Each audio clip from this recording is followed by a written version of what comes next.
Hello, dreamers, and welcome to a new episode of Reflections with an Accent. My name is Kike Calvo, photographer and entrepreneur. Today, I'm excited to introduce a visionary guest who has pioneered the integration of AI and creativity in digital marketing, transforming how brands engage with their audiences. Please join me in welcoming Helen Todd. Hello, Helen. How are you? It's great to be here. Thank you for having me on the show, Kiki. Yeah, it's my pleasure. We haven't seen each other in a long time, so I'm very excited to have this conversation. So I would like to start with a very simple yet profound question. Why? Well, since my current life explores the intersection of AI and creativity, I'll do the why I got into AI, beginning with my AI or the beginning of my AI journey. So Kiki and I actually met through Like a Camera. Back in 2010, I started one of the first dozen ever social media agencies, and Like a Camera was one of our first clients, and we worked with them for 5.5 years. And I fell in love with really getting to interview photographers as part of our work with Like a Camera and meeting amazing people like Kiki, your host.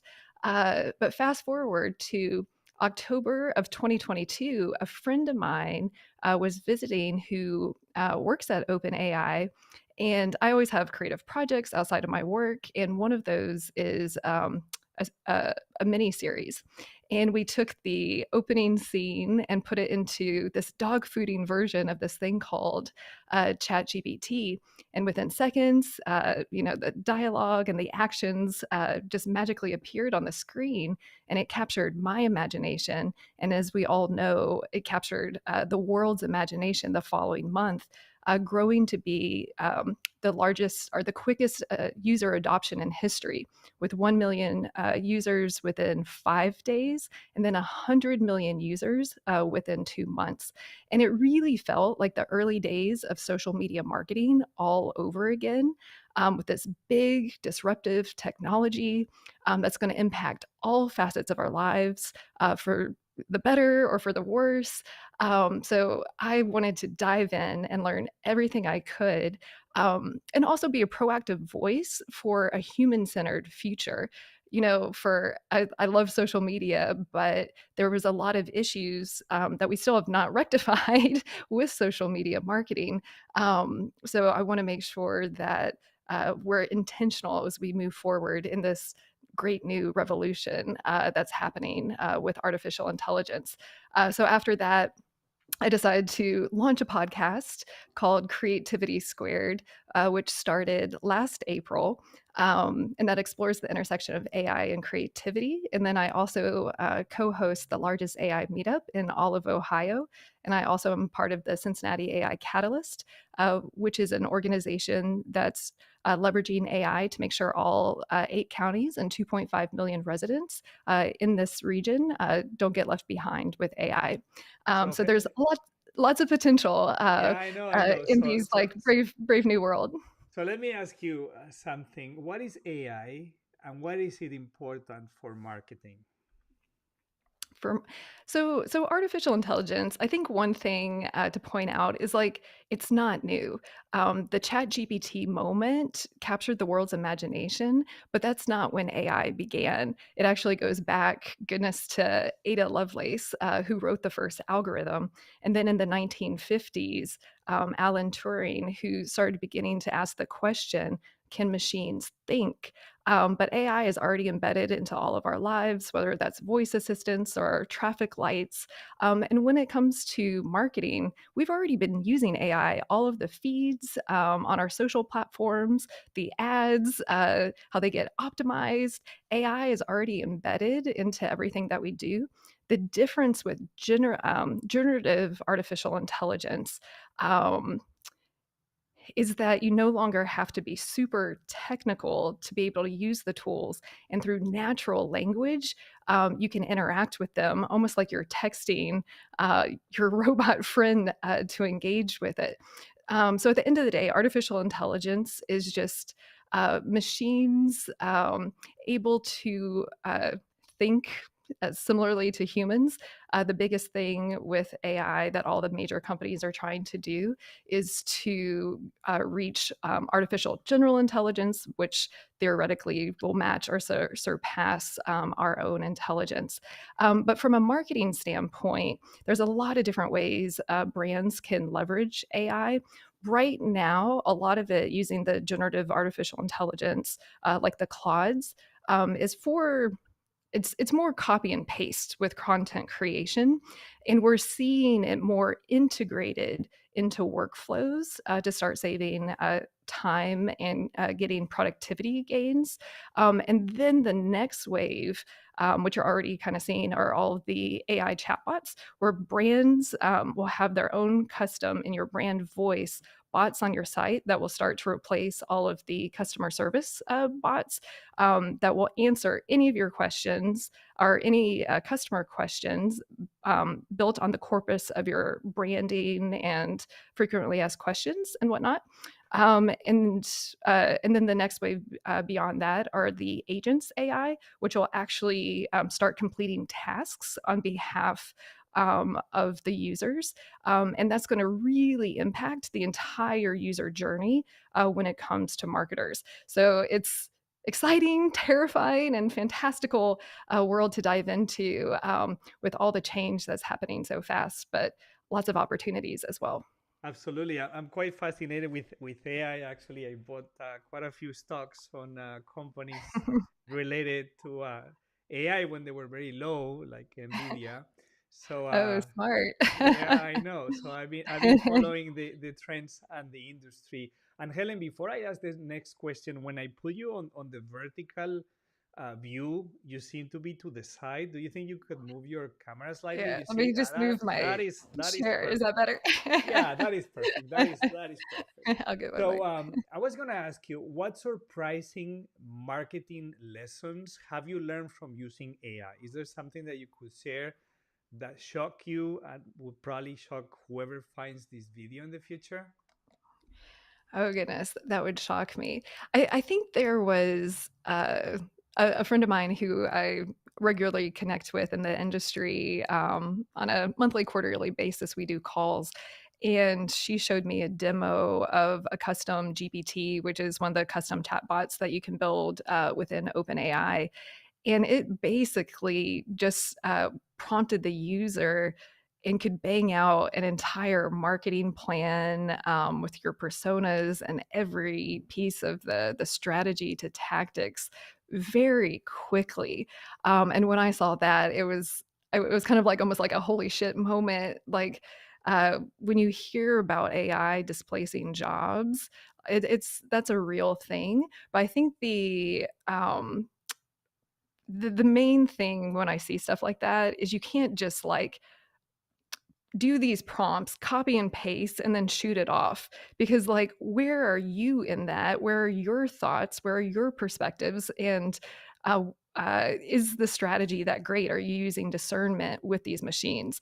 But the power of them and what they're capable of is extremely impressive. I think I worry though that if it's like generate, copy, paste, produce, like what does that mean for the person doing it? Have they learned anything? Have they added their point of view? Have they added their expertise to it? Because if everyone's just generating the same stuff, Will Yes, and, Reynolds and sorry, calls sorry it to like, interrupt. So this is something that yeah, is going through my mind because I'm a photographer still traveling around the world, and I recently interviewed Jay Dickman. I don't know if you ever crossed paths. He won the Pulitzer Prize. So that was one of the questions that I asked. He was regarding AI. He's more of old school, saying that there's no space for AI. I feel this is like a Pandora box that is being opened the same way, like the engines and took over the horses in New York City, and it's a new future, whether we like it or not. It's here to stay, and we need to adapt. But my concern, it is the personal perception and how humans are going to feel when everything withdraws that creativity in certain things that we have to think a lot in order to create them, and now they're so simple. So that's going to have an impact on our meaning as humans, right? Don't you think that that needs to be addressed somehow? Oh, the yes, and the way that you actually phrase that question of, how are we going to feel about technology actually puts all of the power in the technologist's hands, and the narrative of, like, "We're creating this, and this is how you're gonna use it," and then, like, "How do I feel?" And I think one really important thing in this moment in time is that we're entering an entire new age. I just did a presentation last night called Farewell Information Age, Welcome to the Imagination Age. That it is we've surpassed the Industrial Revolution. We're now exiting the information age and entering a whole new revolution. Powered by this technology. And we're all co authoring it, co creating it. And we have to be active participants and have conversations like this of how do we want this tool to be? Because it's been trained, unethically, scraping the internet. The courts are debating that right now. But if we're all just passive and it's like, oh, what technology is going to come? We're losing our agency and to move forward, empowered, and use these tools how we want to in a human centered future. So I would challenge any viewer to not be passive in any of these tools and really be intentional and understand the pros and cons and which ones are commercially safe and compensating and giving control and credit to the artists that are helping train the models. But I do agree with you that the genie is out of the bottle. We're all beta testers for these half-baked tools that's all are being launched in this race in this AI space. Um, uh, And yeah, so I love, I'll leave it there for you. yeah, and I love technology. I'm very traditional in many ways, but on the other hand, I do love uh, technology. My only concern as a smart human that I think I am, I read a lot. I'm pretty aware of things that are happening. Is that things are so advanced, and we have not seen what is coming next, that we're not even aware what information is being collected, how every action we take is being used for whatever is coming. So that's the only thing, but in a positive way. It doesn't bother me as a photographer with what the future will bring, because I'm quite excited. And what should marketers know before integrating AI into their strategies? Are there any common mistakes that you've seen or you're seeing? Well, it's kinda different for, different companies, I guess. In general, I've seen, 2 approaches of letting your team experiment with different tools and then coming together with, like, a task force to figure out the best practices, or, really more of a top-down approach, working with consultants like my trusted partner network of putting together the strategy and then rolling it down. I think in general, one of the big things is, don't find a tool and then a problem to solve with a tool, because then what's the analogy? If you're a hammer, every problem looks like a nail.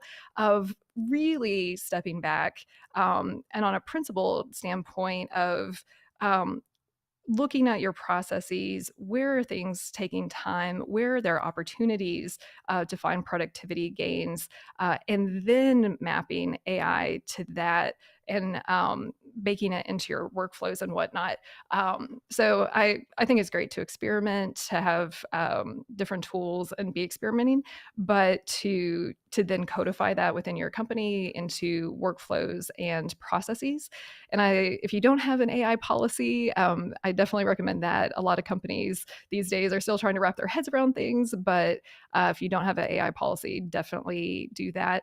And I think the other thing too is with these tools, th- they're not the court. Like I said earlier, the courts are determining, at least specifically here in the US, what's legal or not in terms of commercially safe. So if you're a big brand, I would not use any image that's generated from Dolly or the ones that are uh, that we know aren't 100% commercially safe in your end final product. Use them more for upstream ideation, storyboarding, concepting, but make sure that the end product is commercially safe, and the tools and how you get there. And then also just on content creation, with that, depending on the type of content you're creating, if you don't have subject matter expertise, maybe freelancing a blog post, you really, really have to double check and fact check because these things hallucinate and make up information. And if you don't have the subject matter expertise in that industry, you can't take what comes out of them as 100% fact. So you have to fact check it because otherwise we're going to have, freelancers outside of their expertise creating content that they're not verifying if it's true or not. So just be very careful with that. And I think the other thing that's really exciting is the content authenticity initiative. They're starting to roll out Adobe, just in the Adobe Max, just announced this the other day, more tools to encrypt the content provenance into your content so that as it travels across the web, um, the the creator, the content creator, whether the photographer or the graphic designer, can put how much has been touched by AI. And then from the viewer standpoint, if they want to click in and understand what's been touched by AI or not, it's like a little watermark and then a nutrition label. And it's probably more important when we're talking about photojournalism to understand the content provenance. But stuff like that is really exciting. And I encourage brands to look into that and figure out how they can bake content credentials into the content that they create too. How interesting is listening to all these things, and we have already touched on the ethical matters, but I want to ask you again because this is something that many people have asked me in the past. Helen, what are the ethical considerations of using AI in digital marketing? I know this is a very complex and extensive answer, but can you highlight some of those considerations for us? Yeah, sure. I mean, at a very simple level, just Yes, ask, simple is good. is this who is this benefiting, and is it human centered, and what's the intentionality behind that? Take the SAG-AFTRA strike last year. Like I've digitally cloned myself, so there's two of me, the human one that you're seeing, and then I have a digital clone. Um, and the intentionality behind that, digital clones can actually be an AI superpower that unlocks all these abilities. I only speak English. My clone speaks 28 languages. Some companies like Our One are almost like a talent agent licensing out clones of actual humans so that they can make passive income. So it could be a second passive revenue stream, which is exciting. But look at the intentionality behind what we saw with Hollywood, that it was more exploitative and not giving credit or compensation to all these people. So just go back. What's the intentionality behind this? And are we respecting the humans that are training these things? So base level, that's what it is. But when we talk about it from an artist lens, it's about credit compensation, control, and transparency. Are we giving artists that? And then on the responsible AI front, there's a lot of different principles from sustainability, explainability, fairness, that all goes into it as well too. But at the end of the day, what's the intentions, and is it fair, and is it benefiting the humans that are involved behind the tech? Yeah, that's quite true, and actually not trying to fool the viewers, right? Like I see that YouTube is already asking, have AI being part of the creation of these images, and connecting with something you just mentioned. Can you explain the technology behind digital cloning and its implications for personal branding? Yeah, sure. And I've done a lot of presentations on this, and I know it can weird people out. Uh, I A way I've been starting to think about it more is, if you like, the beautiful thing about technology is that it always starts really expensive, and then just over time it gets more affordable.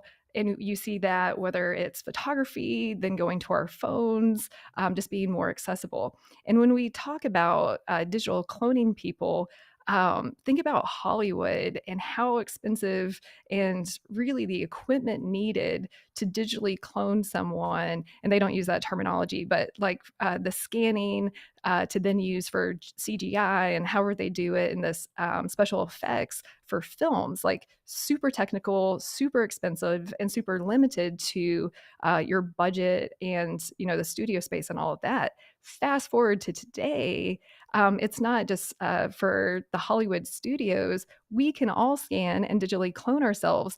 And with Hey Gen, you can literally do it for free and get your clone in a couple seconds. So and I use the word clone, but there's a 20 bazillion different words: digital twin, virtual human, digital likeness, all of these things, AI avatar, custom AI avatar, instant avatar, personal avatar, whatever. There's a bazillion names. But when we talk about this, um, it's there's like different levels. Like if you think about a cars, like you've got your entry level car, your Hagen, your free one, but that you can create with your iPhone, and the fidelity of it is really, really impressive. Then you have your studio avatars, which is like mine, where I was shot in a green screen studio and then read a script. And then my voice was cloned separately, where I just spoke into a mic for 12, 15 minutes. And then the magic of AI was all stitched together and my clone was delivered. That process, which that was a year ago, the time is collapsing, took 2 to 3 weeks from when I was shot until I got my clone delivered. Whereas with like these providers now from Hagen, Synthesia, Colossian, you can get your clone the same day. So the speed at which this is happening is just really exciting. But why would someone clone themselves if you're not, making a film for Hollywood? Like I said, it unlocks superpowers where one, it streamlines video production and communication at a very affordable rate. Um, your clone is always camera ready. I'm camera ready now. I put on makeup for Kiki, but before this, I was in sweats, and I'm not always camera ready. My clone is camera ready all the time, and then within just a couple of clicks and putting in a script, within minutes, I have video created for a fraction of the cost of general video, unless you're just turning on your phone and going live, or doing a quick video that way. And then you get a video file. So the next level is interactive clones that are paired with language models that can then be interactive, which that's really exciting. But in terms of communication superpowers, like if you're not on camera all the time or you're too busy to be in studio to create video, this is a really great way to produce, videos much quicker for social, turn long form content into SEO videos for Google. Speak different languages to different audiences if that's one of your things. It's also great for any type of online learning or training, whether you're a professor, a thought leader with a course, or anyone with a lot of content. They're really great for that too. It's And a lot of people are like, "Aren't you weirded out?" I'm like, "I don't have an existential crisis with this. I just look at it as." Did you ever hear about or see Jib Jab, like the Oh, little Elf Yourself cartoons back in the day, yes, yes, yes, where they yes, take your face and put it on like a yes. Yeah, skating yeah. elf? We're at the professional level of Jib Jab and Elf Yourself of this digital entity that is just another tool in your communication toolbox. Yeah, no, it's pretty fascinating, all the changes. So, um, let me see, how can I ask this? What strategies would you recommend brands to become AI ready? I know there's many things, but if there was a list of X amount of things that you think they should be ready for, what would those be? Well, I would say first, this Sandy Carter did a presentation at South by this past year of just to be an AI first leader of you have to embrace that, as you said, like the genie is out of the bottle, Pandora's box is open. So I would recommend a top down approach of you've got to embrace it, or it would be like missing the internet and not having a website, but it's going to be even more accelerated. And if you don't use AI, you're going to be at a really competitive disadvantage to the companies that are utilizing AI. And it can be overwhelming of where to start, but everyone, even the head of marketing at the Marketing AI Institute, who was on my podcast, Creativity Squared, was like, she feels behind because it's so overwhelming. So just know, like, we're all in it together, and it's all overwhelming to everyone in the space. So I think that's the first thing. Just get on board and embrace it. And then, I always like to start with an assessment of like really looking at your current workflows and problems, and then starting there and to identify a use case so that you can get a quick win and see it and then roll it out further. So just doing, uh, an audit more or less, and then finding problems where you can have productivity gains, and then testing it that way. So that's where I would say to start out the gate. And so, what role does AI play in data driven decision making for businesses today? You were mentioning some of the changes, but can you describe the role that is happening today? Yeah, so I think one thing is like the promise of AI is that it can do any and everything. Uh, which it can or will be able to, but I think there's this misperception where you just like type a prompt or hit a button and it's like that was easy and everything pops out with everything that you need. I would say it's very fractured among a bunch of different tools, and there's tools like getting launched left and right where we're testing. So there's not one silver bullet answer or tool when it comes to the full workflows, from the content creation to publishing to the data analytics and stuff. But all that's all going to be coming, and we'll see hopefully really easy to use, maybe even conversational interactions and UXs or with all these AI and marketing tools. But we're not there yet. In terms of business intelligence, this is really going to be a differentiator when I mentioned the competitive advantage or disadvantage. One of the things, and I would say more traditional AI and not the Gen AI, because the generative AI actually doesn't do as great with math and numbers. But it's all based on data and analyzing data and gleaning insights at scales that we haven't been able to do yet. And just the volume of the analysis that it can handle. So I would say you definitely want to be doing it. I think the big trend you have your like that we're all paying attention to is the instead of search engine optimization is to understand your large language answer results as a brand and really start to understand how your brand is appearing in these search results. That's a whole new wild west field in there. And then also, I think there's a few interesting use cases. Like Amazon just rolled out one Rufus, their AI product, and that's going to drastically impact the buying experience and shopping experience on Amazon, where it's been trained on tons of customer reviews and all the products to help people really navigate the buying decision. And also suss out, the bad and the junk from the brands that are best aligned with whatever that user searches. So I would say, well, and I've heard smaller brands to be worried that they don't have the same data to compete with the big brands of the world, like the P&Gs and that type of thing. Which is a consideration. But like, what data do you have, and how can you start leveraging it? You have customer reviews, you have emails, you have all their buying behavior online, and you can really start to get interesting personas and matching and understanding more of them, and then being able to create content around that. Yeah, it's. I know these topics are so interesting that you can go on and on and on. But let me switch slightly the direction. What is the most important lesson you've learned in your life? In my life. Yes.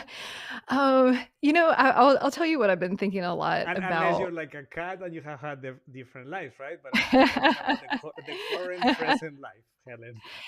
Oh, well, I'll tell you something I've been thinking a lot about recently because I've also been obsessively thinking about my presentation, Farewell Information Age, Welcome to the Imagination Age, of how we're going to have different relationships to different uh, aspects of our life, from our relationship to time to energy and these different things. And when I talk about energy, I'm not talking about just like electricity and nuclear power and those type of things. I'm talking about like masculine and feminine energy and the balancing of those. This age needs nurturing and nuance and curiosity, which is very feminine energies, but also presence. And when I talk about presence, it's our human energy, of like our spirit being in our body and embodied, and our awareness. Within us, and not with all these distractions of our devices that keep us, our energy drained and distracted from everything. And I'm really like started getting into getting more in tune with my own energy, and just that we are energetic beings. And like post pandemic, there's everyone's going to conferences left and right, but it's part of presence and being in the presence of others. So I've started getting really curious about my own energy, and exploring that more with others, because I'm tired of being drained all the time. And as we're reimagining how our days and how this future could look like, I want to really like nurture this beautiful energy in myself. So I would say a lesson that I'm learning now is how to yeah, just nurture my own energy and how that shows up in the world, because we're all energetic beings, on And this that's quite wild ride of life. that's quite interesting because I don't know if you saw, but I've been working on anthropology books. I've been going to very remote places and putting together these books. And something that I noticed, and I'm not the only one, obviously, is the disconnection that technology is creating with the natural world. And as much Mm. as I love AI and I love, live streaming or what technology is bringing, I also feel, especially for future generations, that there's a detachment from stepping on soil barefoot, smelling the wind, and all these things that I'm lucky enough to do all over the world on a regular basis because my job. But like the daily person that has a regular job, when everything is surrounded by screens, um, things start to change. For example, my 9-year-old daughter is an avid reader, extremely avid. She was reading Harry Potter at 6, like the whole thing in less than Wow. 24 hours. And recently, seeing her like read and absorb books, I bought her a Kindle, and she's loving the Kindle. But then I started to think, do I want her to be reading the books from a screen that is lit by electricity, or I want her to smell the paper and feel that touch? So this happened actually last night, and she was reading and reading, and like, I don't know. There's a good part, but also there's another part that as humans we need to find balance. And somebody has just sent me a question, Helen. um, can AI enhance real-time customer service interactions, and if that is the case, how? I could Mm. answer a little bit, but you are the one. Um, well, I guess I would distinguish in person or online, but the answer is yes. One really fascinating way in real time is using Be My Eyes. So the current web was not built with accessibility in mind, but these new technologies, especially the voice enabled ones, I would love to see accessibility baked into all products moving forward, and responsible AI and all these things.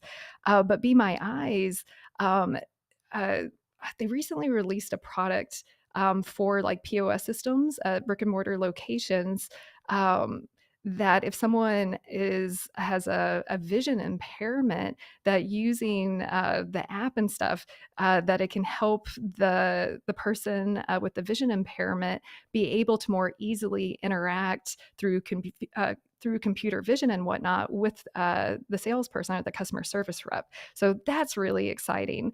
And even I would say I haven't seen it so much deployed in a commercial since yet, but it's probably out there, of the language translation happening in real time, Hmm. where if you're in New York City or any area that gets lots of tourists or visitors who speak a lot of different languages, or even residents with a whole lot of different languages, the real time translation is opens up a whole new world of bridging language barriers, which is really exciting. And then on the digital side, you're going to have those AI bots that's going to do real time, you know, uh, recommendations. I think one of the most terrifying as a human and kind of interesting as a marketer, I got a demo with a company, Questit, that's based out of Italy. That if you give the computer permission when you land on one of their video camera, that the video camera will literally look at your facial expressions and read your emotional reactions. So, say it's an e-commerce site, and the site makes a recommendation of like a tennis shoe, and your reaction is like disgust or fear or whatever it is. Uh, all these fun faces I'm making. Um, the computer vision will read your emotional reaction and then adjust the recommendations based on that. Like the human in me is like, oh my god, this is Black Mirror. The marketer in me is like, this is really fascinating. So that's one way. I think the other thing And so, to sorry that I interrupt, oh Helen. yeah, I go ahead. think, and you probably know about this better than me, the same technology is rolling in China with education. I think they were using those facial expressions to be aware how the children were behaving, or not so much behaving, but understanding what was being taught. So The, I the don't know the if you've seen that whole too. surveillance and data collection of every aspect of our lives really needs to be monitored, interrogated, and understood how our data is being collected, used, and traded with other companies. Um, yes, and that's extremely important. In terms of this internet of connected things, every and all these tools just need more data, and everything's going to be censored. But everyone needs to be paying attention to the tech, how it's being built, the values being built into it, and are baked into it, and the outcomes of these. And as marketers, to really, before using a tool, understand this. And there's also, legal ramifications that you've got to think about. We've got the GDPR, how you use, user or information when it comes to privacy and stuff. In the US, we might see some regulation, meaningful federal regulation on digital likenesses and stuff. So hopefully we'll see that. But yeah, it's you need to be interrogating the companies, be asking for responsible AI, and really understand how the data is going to be used. Because I don't know about you, it seems like every other day there's a new data leak or issue with companies and the information getting released. And I want to ask you, can you tell us about a failure that turned into a great success in your life or your career? Oh goodness. I was thinking about the AI failures when you teed that up. No, no, Uh, I'm talking about Helen as a professional here. a big failure that turned into a big success. Well, I mean, this is maybe more of a generic thing. I don't really look at things so much as failures, but just like lessons. Like everything is a lesson to learn from. Professionally,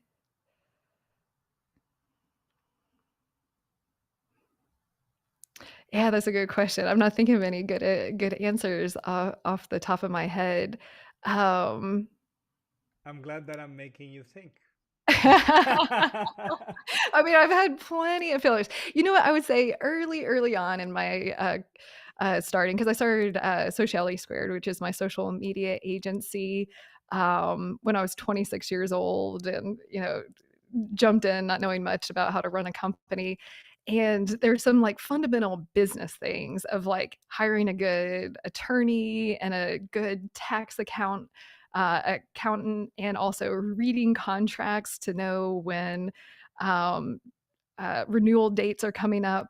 I would say I lost a lot of money not canceling subscriptions I didn't need within the 30-day window, and really understanding the implications of contracts.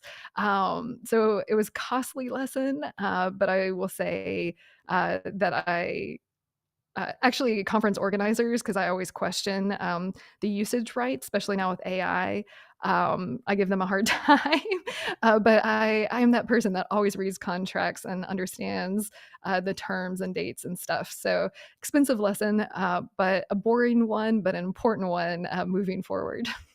Yeah, no, but it's a good one. And I'm going to a universal question outside AI. Um, what are the secrets of being an effective marketer? The secrets of being an effective marketer. I think just like curiosity. Because marketing is about understanding another human being. We call them consumers, but it's another human being, and the value that you're adding, or a problem that you're helping them solve. So being curious to understand your customer. Um, uh, and then I think the other thing too is just like taking initiative. Uh, I felt that social media marketing was a fast-paced landscape where everything was like changing left and right every every day. But it's AI makes the changes in social media look cute. But taking initiative to be paying attention to trends as well. I think. Just in working with a bunch of different people over the years, there's really a difference of someone being like, Helen, tell me how to do this, versus like, hey, I went to Google and took initiative, deconstructed these trends, and this is how we can apply them. But I think at the end of the day, it's serving humans and getting curious and empathetic and understanding the problems that you're helping them solve is the simplest way to boil down marketing. And also, I don't know if you're aware, but I started doing public keynotes. I spoke in Palo Alto. I was going to speak at the Tampa Aquarium, and the storm, the hurricane, made it Mm, impossible. One of the things that I was going to be talking about is emotions in connection mm, with storytelling. So I think understanding emotions and how people respond when they're triggered in different ways is the key to selling things, is the key to storytelling, is the key to becoming a successful interviewer, is the key to many things in life. Don't you agree mm. with this, that it has to do with the human essence? Oh yeah, and that's what I meant of like it's you're serving humans at the end of the day. I think in taking a step back, um, th I feel like marketers, in generally play in a good sandbox. Well, actually, let me rephrase that. I think that where social media has really become toxic is that, and this came from Tristan Harris and Asa Raskin, who have a fantastic presentation called The AI Dilemma, is that so much of social media was a race um, to trigger emotions, and the ones that get the biggest reactions are the lower vibrational ones of fear. So that's why you see this hyperpolarization and these platforms optimizing the feeds for that. And then you get this, gunk of news that's like terrifying you. And then we're all stressed because we're seeing, the end of the world every other day, every time we open up our screens. So I think, in thinking about the intentionality of as we move forward into this new era, what are the lessons from social that worked? And what about social and its impact on society do we need to fix, and we really must fix. Because I mentioned the hyperpolarization, there's teen depression, there's a loneliness epidemic, there's a lot of issues. So we have to be really intentional when we start talking about human emotions, and especially with AI, because, and this was from Aza and Tristan, because if social media was a race to emotions, AI is a race to intimacy. These things, there's AI boyfriends and girlfriends, and according to the Sam Altmans of the world, we're all going to have AI personal assistants to help us with personal development, and our own PAs out in the world. Um, but that's very sensitive. If they feel like and start sounding human, they might feel human, they might feel empathetic, but they're not. They don't have human emotions, human lived experience, and be able to connect. Even though it might feel like it, they're not human. So when we talk about emotions, I think we have to be very intentional moving forward, um, uh, with our manipulation of emotions. I think that's one of the big elements that we've got to, um, I don't know, safe hold, maybe, when we're thinking about a human centered future and the manipulation of emotions, which happens already, and how societally, like our feeds, there's so many studies that show that often we're more depressed after we look at, especially our teenagers. I'm laughing. It's a nervous laugh because it's like laugh or cry. Um, that we're doing. Like, why can't we open up our screens and, to your point, of stories and emotion that are positive and uplifting and inspiring? Like, I miss the Olympics. That was such a fun time where you turn on the news and it was, a week or two, however long it was just celebrating human achievement, and then Snoop Dogg hanging out with the horses. Like, it was like such a relief. I would love to see news and the feeds be like this all the time.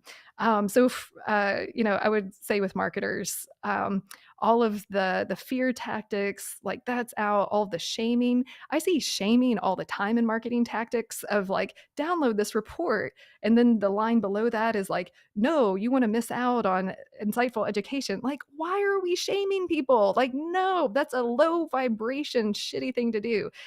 So I would implode marketers to embrace high vibration emotions, when you do when you're thinking about emotions and marketing. That's my Yeah. rant. No, no, no. It's good. It's good.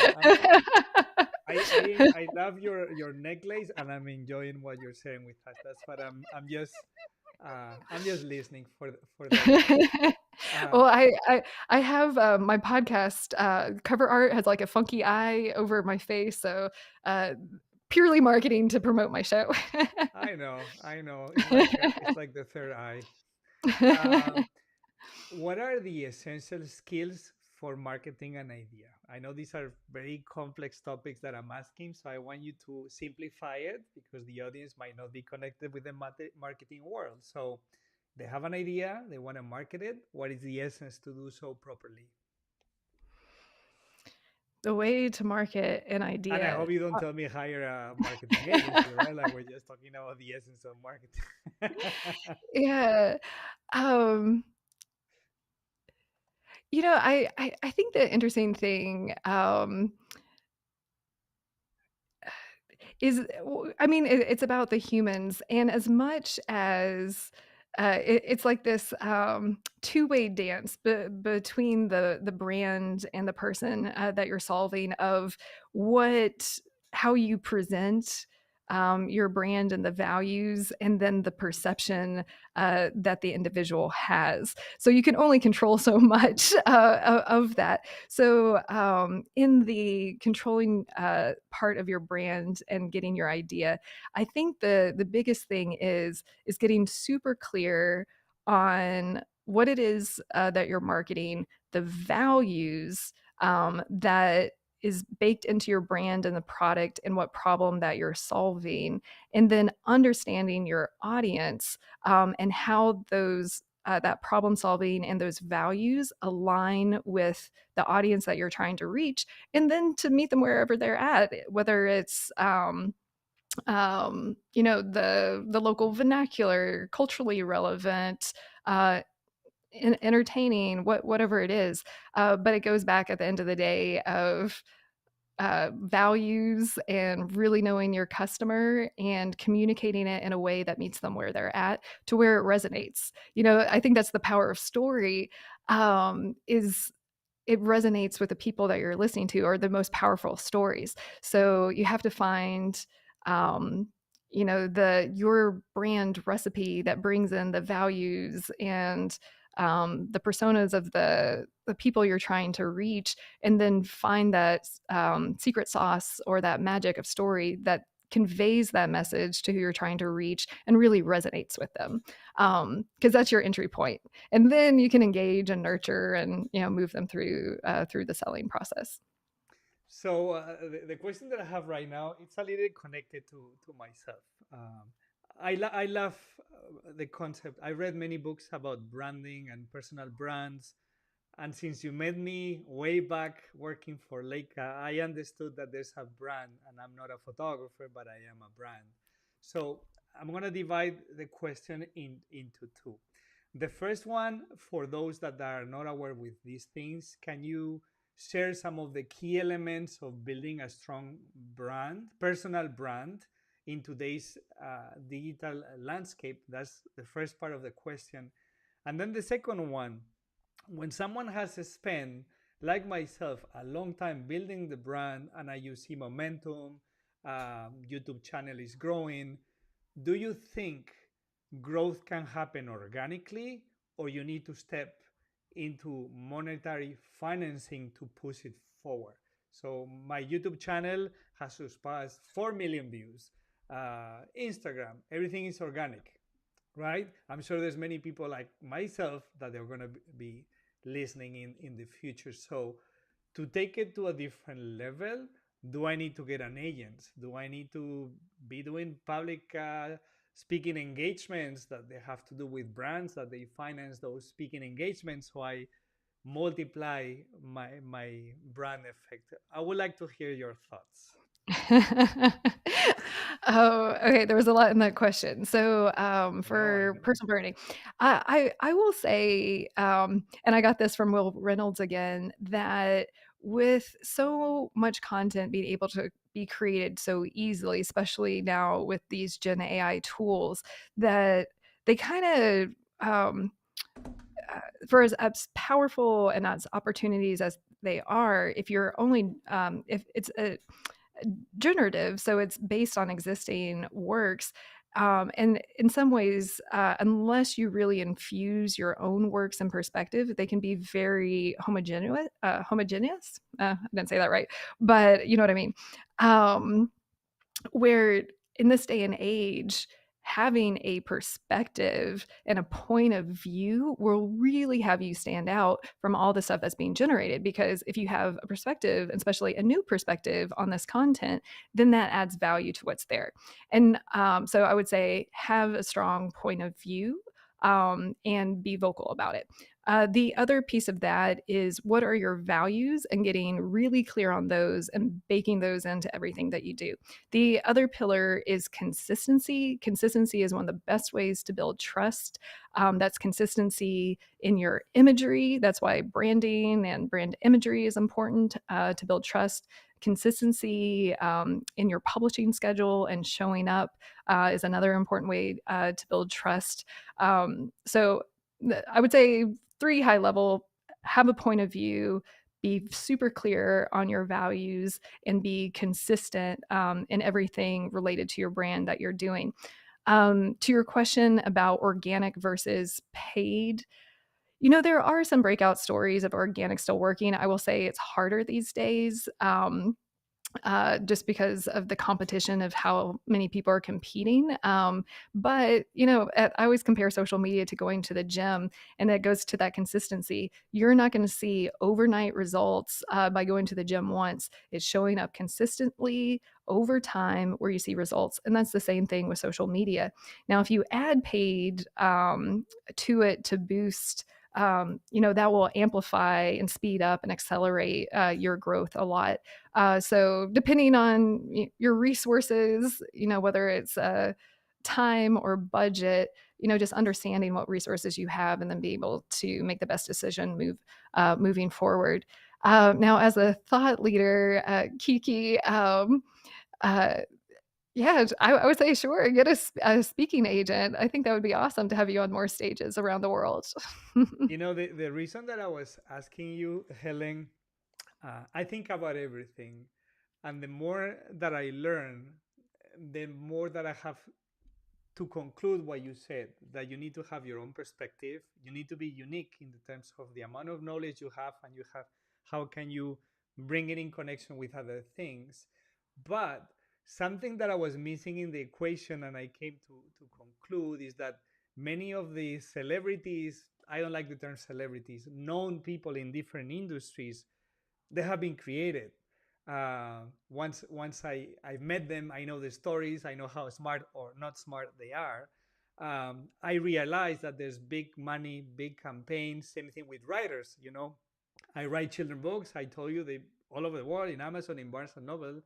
But then I realized what makes the difference is that final tip of the iceberg, which is what I was just asking. Without it, you can make it happen in 30 years, or you can speed it up and multiply it. I am right on this observation, or is it that I'm going crazy trying to understand our world? Yeah, I think so. I mean, there are some, I don't know, guerrilla marketing tactics to leverage networks and to speed up that type of thing. And you have a large network, so there's certainly things that you could tap into in that regard. But usually it's either time or money to accelerate, or a really great viral idea, but I don't guarantee viral ideas. And companies that say that they can give you a viral idea, Yeah, I, and I the would other be thing, hesitant. funny thing, Helen, is that I do have some viral videos, but if I tell you what they are, we will be laughing here with a glass of wine because I have spent so much time crafting things. Oh, this is a great concept. Nothing happened. And then I took a video, 5 seconds of penguins and my feet in Antarctica, and the growth of that video is like a vertical line. And I have another one that is similar but with a different concept that I'm not going to share. So, as much as we think, it's funny how the audience responds in the final moment. Like, as much as we think about concepts, basic stuff and raw emotions is what triggers the response, for good or for bad, right? Yeah. Well, And and can you share the best AI tools for content creators uh, that they have in 224, if you want to say it that way?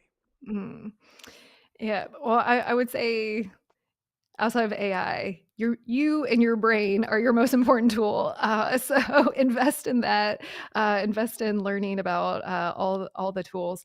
Because there's a saying that gets said a lot in the AI world of AI won't replace you, but people who use AI will replace you. And we've heard about the digital divide, in terms of not everyone having access to the internet. What AI presents is a potentially an intelligence divide.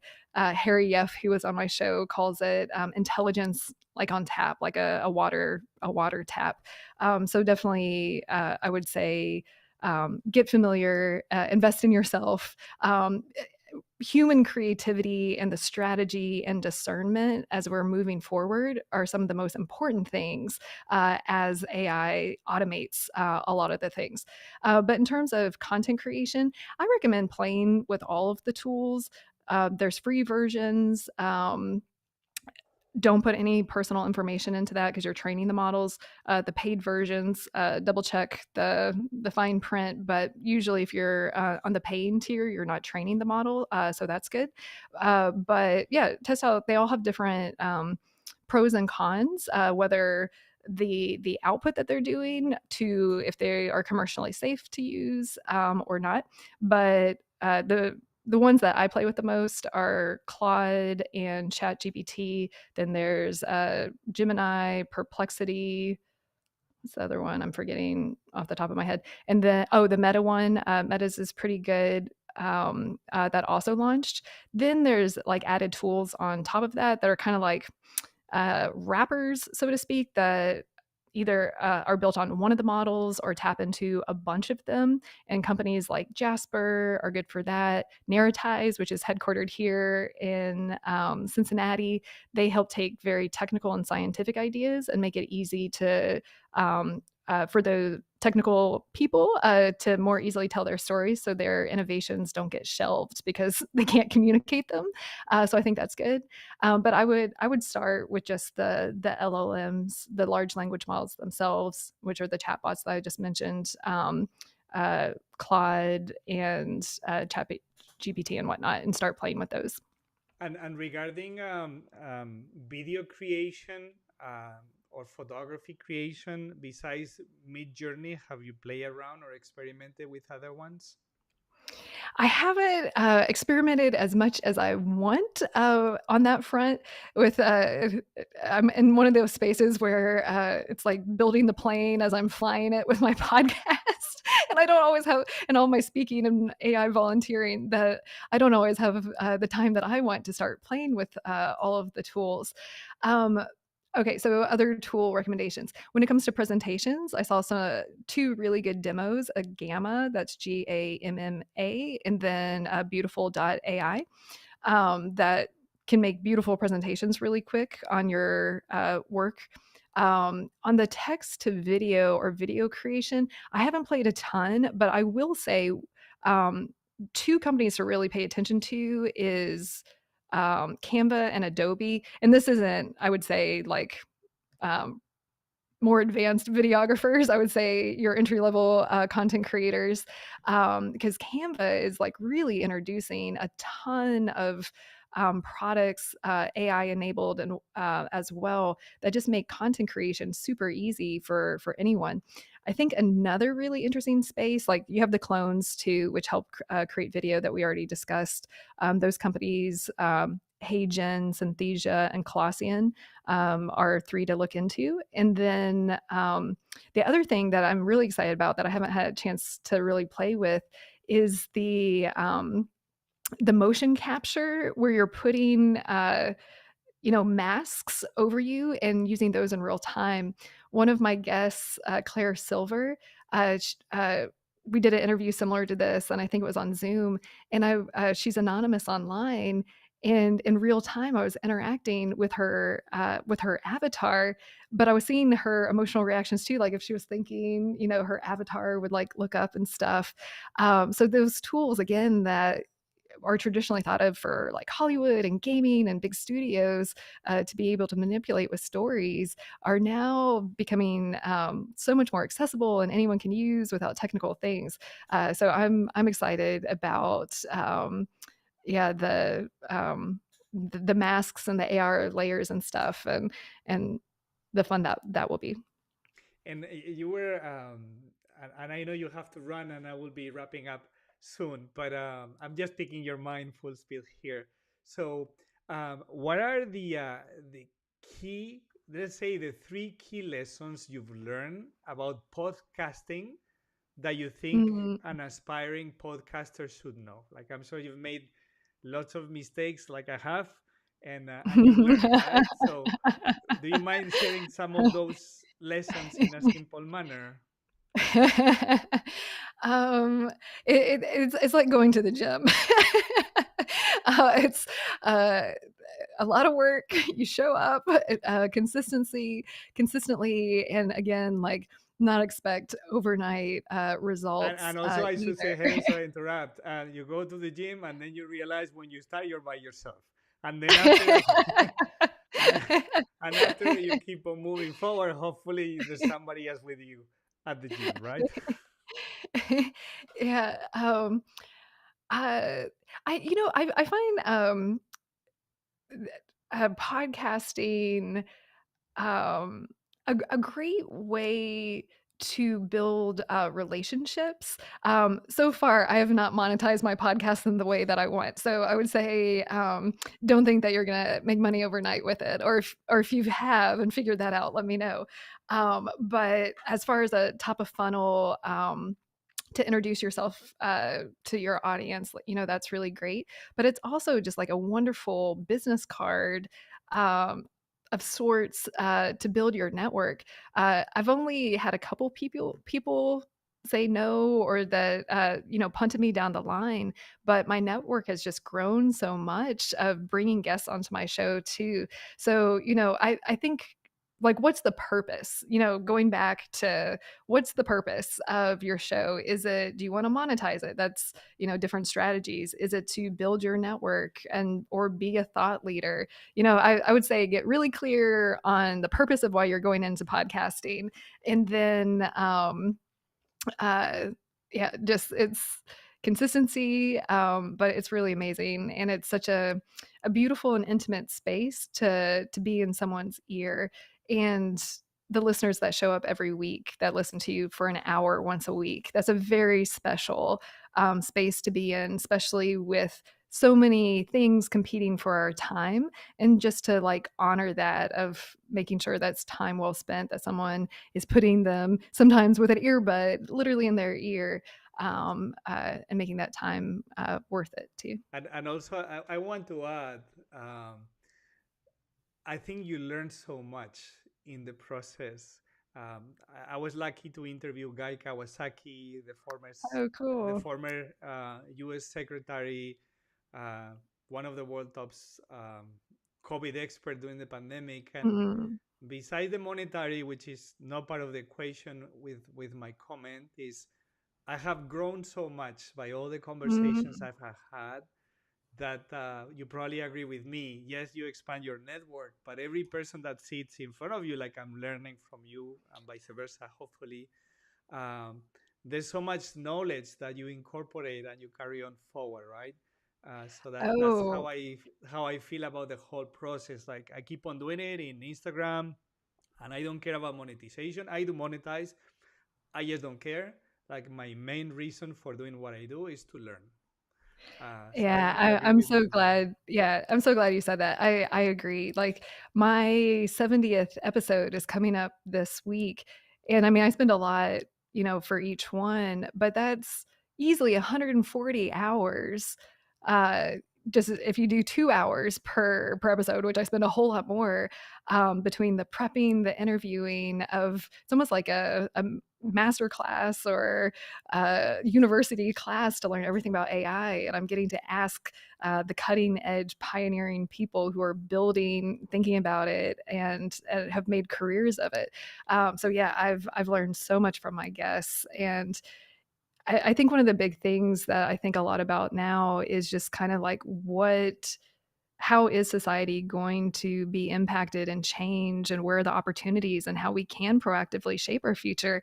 And one gentleman who I'm going to interview soon, well, he's been on the show once, and as part of a special series, is Walter D. Grayson, and he's one of the founding thinkers of Afrofuturism. And he's spent his life and career as a historian and academic reimagining the future and what's possible, and really thinking about future economies. And the fact that I get to pick his brain on the show, because we're all trying to figure this out, I think is, I love and so special, and that I get to share these conversations publicly too, is something that I just cherish right now in this moment in time. Of course, I agree with you. Actually, I don't know, but I do it in two languages. So I have one that is in Spanish, called Por los Caminos del Viento, and I have this one, Reflections with an Accent, because of course I have an accent and will always be here unless my future avatar has no accent, and I'm happy with it so far. And coming to an end and just switching questions really quickly, what did you learn from your mother? Oh, from my mother. Um, my mother is an artist, and she's always been someone, she's never really cared about money, but she's always been someone that, what is it? the drummer that dances to their own beat. I always get analogies messed up. But she's always been that person to take her own path, um, and I just love and respect her so much for that. So I think one of the things I appreciate about my mom, besides being a mom and loving and all of that, is just how yeah, she looks at the world and is her own person and has never been shy about being that, even when it was very counterintuitive to her at the time when she was coming out of school and whatnot. So And so, yes, two more questions, Helen, and we'll wrap it up because I am sharing quite a bit. But I see I see these interviews as a time capsule. So, what mm, message would you like to leave for future generations who might discover mm. this conversation down the road? I love that question. For future generations, the thing that's coming to mind, um, I don't know. We have like a. I think in the future, I hope that you have a different relationship to time than what we currently do. And this is a new thing that I'm really starting to explore. And I give Walter D. Grayson credit for this, and also just working on my presentation a lot. But what Walter said, and listen to that episode, will be out by the time you hear this, is that, time was like really standardized in the 1880s for train schedules. And today, we're like slaves of time. We invented it. It's a natural law of, physics or whatever. But with the standardization of time, everything is, you have attorneys, that charge by the minute and there's this pressure of productivity that's part of the information age of like you just don't enjoy time. You feel guilty because you're not being productive and making the most of your time because time is money. And we have FOMO, fear of missing out. And like our relationship to time is like a limiting belief and strenuous on our lifestyles of how are we maximizing our time. Where Walter really shared something beautiful that it doesn't, our relationship to time doesn't have to be that way. And if you think about, flow state or getting in the zone, which in this moment in time, there's books and courses and all this stuff on because we've been removed from it. But if you ever think about being in flow, time kind of disappears and it dissipates. And I don't know how often that happens for people, but I know it doesn't happen as much as I would like it to happen for me. But our relationship to time can be different. And instead of time as a luxury, time can be abundant. And what Walter said that I think is so beautiful is that time is love, that our presence is our present to the world. So in this moment in time, I think there's a lot of, if we grade humanity on a lot of things, I'd give us some A's in some areas and some D's and F's. But I think there's a lot of potential in this moment in time to reimagine our relationship to time and how we spend our days, and just like the where our attention goes to. We get these dings and notifications, and everyone's addicted to their phones, looking at it 150 times a day or plus, and dings, and everyone's stressed, and we feel this. I hope that our relationship changes and that you are enjoying time in a calm and flourishing way where you are in flow state more than you're not. That's a beautiful answer.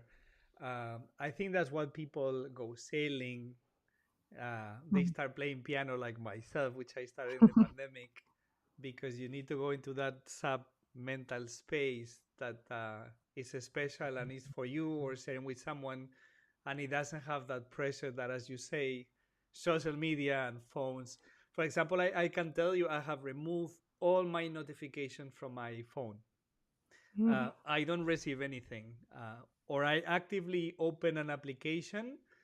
Uh, Otherwise, I have no idea. Not even with phone call. I mean, I just don't care if it's something urgent. I check WhatsApp on a regular basis just to make sure. But I withdraw from that tension a while ago because it was. I don't think it's very healthy for the mind. And then my last question here, Helen, and then when we disconnect, if you can stay for a couple of minutes, I would like to say goodbye. But the motto of of everything that I do is never stop dreaming. I have Mm. been using that phrase or expression or idea on all my emails. This program and this whole channel is called Never Stop Dreaming. There's people that made fun of me in the past, but I had so clear that is what moves future ideas and future projects, uh, that I always ask all of you guys when you come to this humble podcast, how will you interpret this phrase of never stop dreaming based on your experience and your life? That's a beautiful question. I might borrow some of your questions for my podcast. Well, I Um, hope you give me credit, you know? oh, absolutely. A I'm big in giving people credit. Chinese expression, say thank you to those that gave you to drink. I think that's how it Oh, translates. oh yes. Uh, so I think there's two answers. One, and this is actually in my presentation too, of like taking a step back and what is our collective dream as humanity. I was thinking about this after my presentation driving home yesterday. It's like we have like the American dream, which seems like the benchmark of collective dreams of so much opportunity, the land of opportunity. Just work hard and you can achieve anything in the states. You know, whether we live up to that or not is a different story. But like, what is our collective dream? You know, now, like, that's not the American dream that we all dream of. I think that's an interesting question, especially as we start thinking about really getting intentional of how this technology is going to be used. Because if we don't get clear on how we want it, then the narrative is going to be dominated, and it's going to be passively, which I don't advocate any passive ness with all of the Zuckerbergs, the Sam Altmans, the Elon Musks of the world and whatnot. So I want to know what is our collective dream for humanity right now? Because we, as I said, we're at the cusp of a new era. And with so much disruption is so much opportunity. And I think there's opportunity to reimagine and redream our dream, what's possible, um, and how we can change things now. I think that's the biggest impetus that we can have in this moment of time is actually to dream bigger and to challenge um, notions that are built into the fabric of society right now, whether that's um, can we imagine a world without war or conflict? Like, that's a dream. That's a dream for humanity I want to get behind. And that's not a technological dream. That's a human dream. On a very personal level, I do dream that my podcast it continues to expand, and that I continue to get to reach more viewers about a human-centered future with AI. I have a lot of creative projects as well. I want to turn my presentation of farewell information age, welcome to the imagination age, into a book next year, and then eventually get to um, my mini series and some other ideas like that. It's fantastic, Helena. And let me add something. You were talking about the American dream. You know, I was born in Spain. I'm multicultural. But something that I've been thinking lately connected with dreams, I have a project that is called Dreams of the World. I don't know if you've seen it, but I ask people around the world, what is your dream? And I record it as I Mm. go, and it keeps on growing. But Oh, I that's beautiful. realized the American dream and many other dreams, they're not your dreams. They were created and they were crafted by Mm. financial, um, you know, corporations like the food pyramid. Like I changed my diet. I don't eat sugar. I don't eat gluten. I realize when I'm in Spain having ketchup, I just have tomato and that's it. And when I'm here, I'm having tomato and 27 pounds of sugar within that package. So when it comes to dreams, something that I've been thinking now that I'm dad of two daughters is, are those dreams our dreams are individuals, or have we been taught to dream those dreams, but are they ours? So I don't know if it makes sense what I'm trying to explain. Like sometimes Yeah, we I feel like a rabbit on a wheel, but then we need to stop and think, is that my dream? Is that what I want? Or I just want to run in the grass in the mountains with no connection to the world, you know? I think, there's been so much progress and prosperity, that we are enjoying in this day and age, but it's not distributed evenly and for as much, especially your Elon Musk bros out there that will defend him no matter what. There's so many downsides that we've seen with our progress too. So I think there's so much room, you know, uh, humans have been on this planet some 80,000 years, which is a blink of an eye in all of our universe's history. But what have we learned from just the past two eras, of the information age and the industrial revolution? And like challenge, I think we should all really be challenging everything, and just not take it as like this is the way things have always been and this is the way and that's okay, or that's the way that they should be. So from how your day is to the energy and the stress that you hold in your body, like it doesn't have to be this way. Time doesn't have to be, we don't have to be slaves to time. So I think now, we've got so much data, so much experience, that we get to access so much of our ancestors' knowledge. Like, what are we going to do with it to make a better future? So, Absolutely. Or even the educational system, right? Like it's just creating people that they work for other people. But have you ever stopped and think, maybe I want to work for myself? Like, do I want mhm. to service somebody else's dreams, or I want to achieve my own? So Yeah. maybe it's because I'm maturing, but I'm just analyzing all these things. And coming to an end, Helen, because I know you have better things to do, but I just want to say thank you. It was a pleasure to see you after so long. I know we tried to do this interview Likewise. before and it didn't happen, but I hope you have enjoyed as much as I have. Oh my goodness. Thank you for having me on the show. It's a great excuse. I feel like we've just been catching up publicly. So it's been good to catch up with you, Kiki. Well, thank you so much, and just bear with me for a few minutes so I can say goodbye. And thank you everybody for watching. Thank you, Yeah, Helen. thank you.